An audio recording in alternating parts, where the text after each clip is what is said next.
미국의 대표적 진보 역사가인 하워드 진은 인간의 역사 속에서 여성을 착취하여 부를 형성한 계급이 있다면 자본주의와 종교 집단으로 규정하고 있습니다. 근데 이것은 낭설이 아니라 인류 역사가 증명한 대표적 팩트 중에 하나입니다.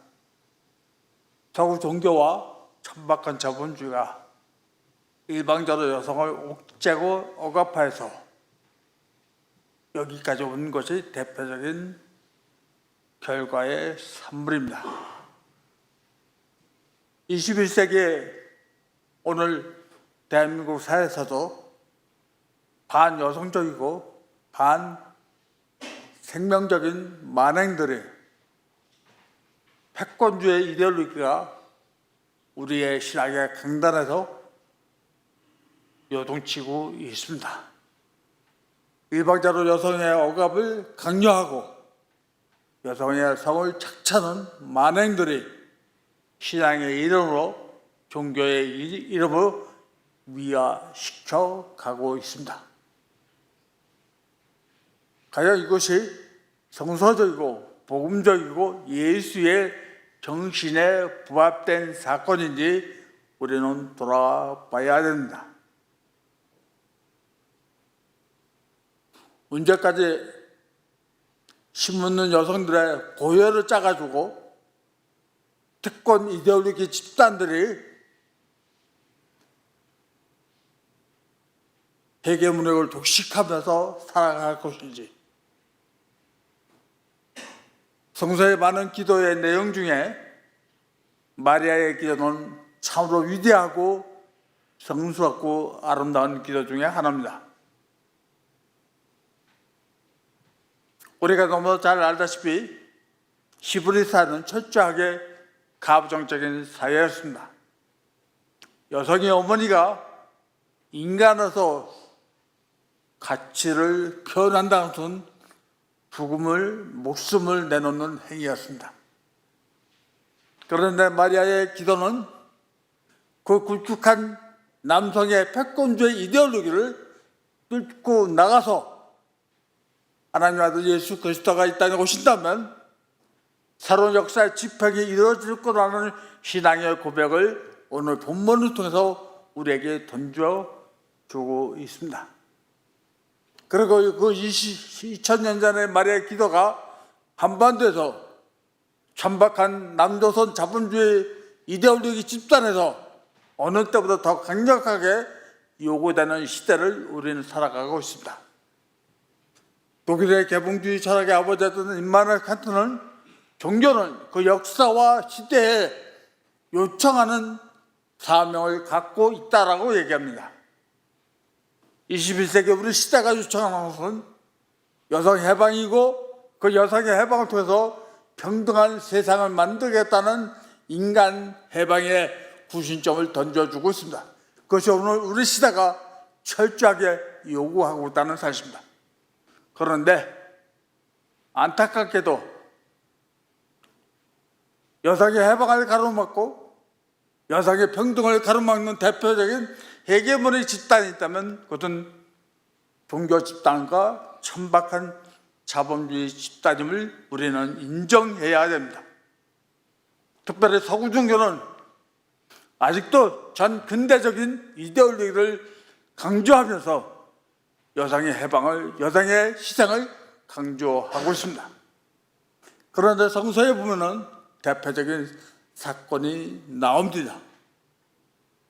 예수께서 십자가의 죽음을 마주보면서 예수에게 비수를 꼽고 예수의 등을 비수를 꼽은 세력이 있습니다.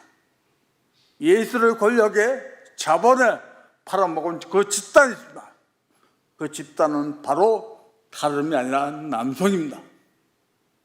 그런데 아직까지도 이 명확한 진실을 호도하면서 왜곡하면서 남성의 헤게모니를 정당화시켜가고 있다는 사실입니다.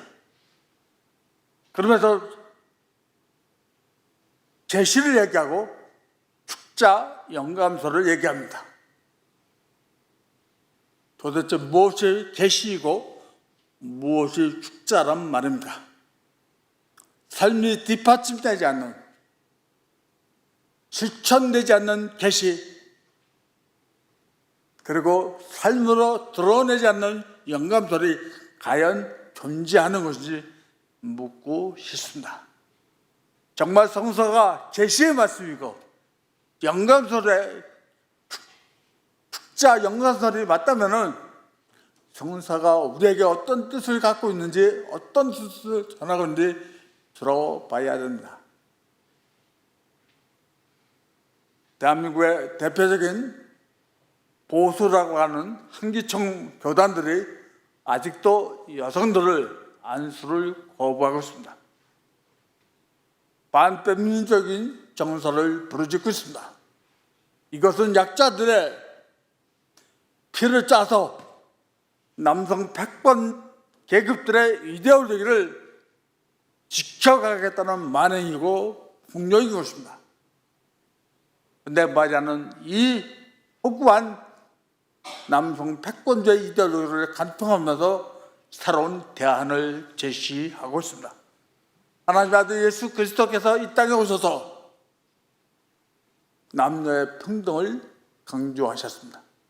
하나님의 아들 예수 그리스도가 이 땅에 오신 것은 남성의 패권주의를 무너뜨리고 남성과 여성이 대등하고 동등한 입장에서 인간답게 살아보라는 그분의 존엄한 명령이고 그분의 가르침입니다. 그러기 때문에 성서는 인간의 해방을 외치고 있는 것입니다. 그런데 지금 한국교회 신학이나 교회를 한번 보십시오.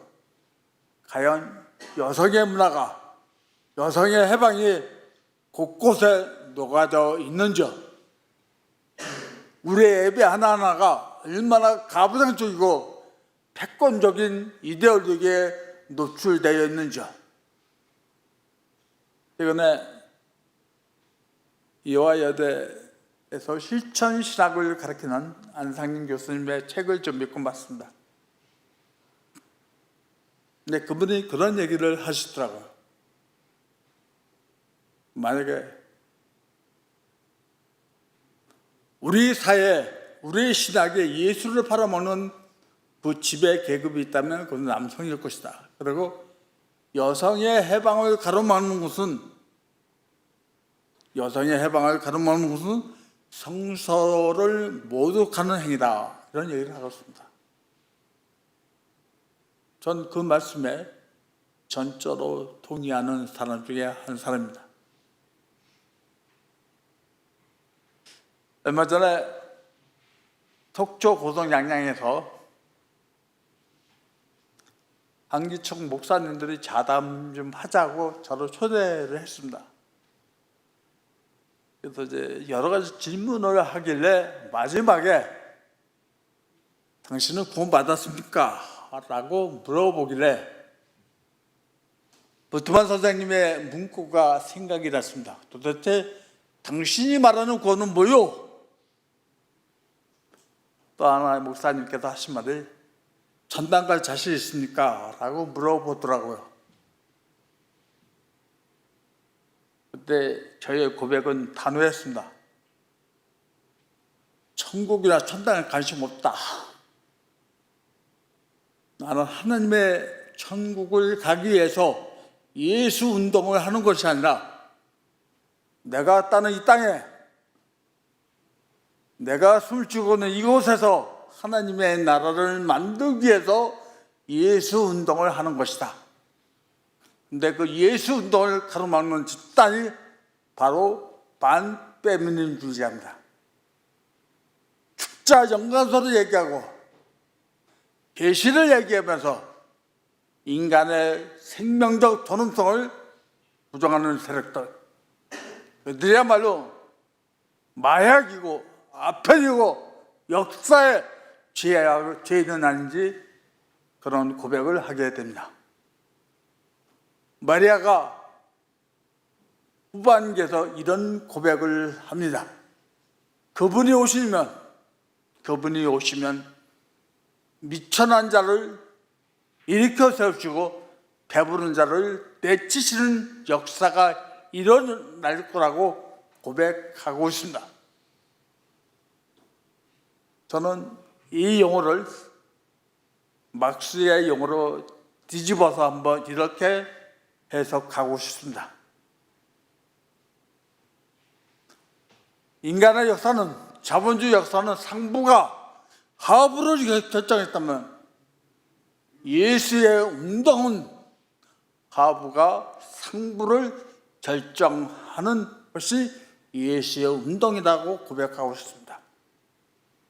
우리의 신앙의 공동체는 상부의 회계문학을 해체하고 상부의 지배 이데올로기를 해체하고 이 땅의 인민들이, 이 땅의 민중이 평등하게 평화롭게 사는 수평적인 역사를 만드는 것이 예수 운동의 중심입니다. 그 중심에 바로 페미니즘주의 정신이 녹아져 있다는 사실입니다. 이제 우리는 남성 우월주의적인, 남성 패권주의적인 성서의 읽음의 습성을 걷어차버리고 페미니즘 시각으로 성서를 다시 봐야 됩니다. 여성의 해방이 없이는, 여성의 평등이 없이는 이 땅의 모든 생명들이 평등하게 해방되게 살 수가 없다고 저는 고백합니다. 얼마 전에 미국의 부정신학자이고 여성신학자였던 셀리 맥파커의 은유의 신학을 보면서 셀리 맥파커가 이런 고백을 하고 있었습니다. 이 땅의 여성은 하나님의 창조 역사의 파트너라고, 우리가 살고 있는 이 땅, 이 역사에 어떤 무엇보다도 하나님의 창조의 파트너가 요구되는 시대에 우리는 살아가고 있습니다. 그래서 마리아의 기도는 왜곡된 인간의 역사를 새롭게 만들어 보겠다고 하는 예수 운동의 모티브요 저항의 정신을 갖고 있다는 것입니다. 사랑하는 강남 향림교회 여러분, 예수 운동은 페미니즘 정신에서도 시작한다고 저는 고백하고 싶습니다. 페미니즘 정신이 녹아져 있지 않는 예수 운동, 페미니즘 정신이 살아 숨쉬지 않는 예수 운동은 저는 호구라고 봅니다. 독일의 막스의 대표적 실천 운동가인 논자 노센부르크는 여성의 해방이 없이는 인민의 해방은 허구라고 얘기하고 있습니다. 여성의 해방이 없이는 인간의 해방은 허구라고 적어나가고 있습니다. 바로 예수의 정신이 여기에 녹아져 있다는 사실을 우리는 기억해야 할 것입니다. 사랑하는 성도 여러분, 아직도 이 천박한 자본주의와 패권 남성주의가 여성의 시장을 요구하고 있고 이 땅의 민중의 시장을 요구하고 있습니다. 그리스도교의 시장은 부당한 현실을 향해서는 저항이고 투쟁입니다. 투쟁이 없는 신앙은 그리스도교의 신앙이 아닙니다. 그것은 예수의 정신이 아닙니다. 예수의 정신은 현실에 안주하고 현실에 매몰되는 것이 아니라 그 현실을 박차고 나서 현실을 180도로 360도로 뒤집고 엎어버리는 것입니다. 그것이 예수의 정신이고 우리가 갖고 있는 신앙 고백의 중심입니다. 그렇기 때문에 여성의 마리아의 기도는 지금도 우리에게 새로운 울림을 우리에게 들려주고 있습니다. 끝이 한 번은 기후위기, 끝이 한 번은 신자주의, 그 치안부는 종교의 맹신살이들을 가르치는 이 땅에서 그 어느 때보다도 여성의 저항이, 여성의 투쟁이 요구되는 시대에 살고 있습니다. 우리 함께 이 길을 동참하는 나와 여러분이 되기를 기원합니다. 불쌍하시겠습니다.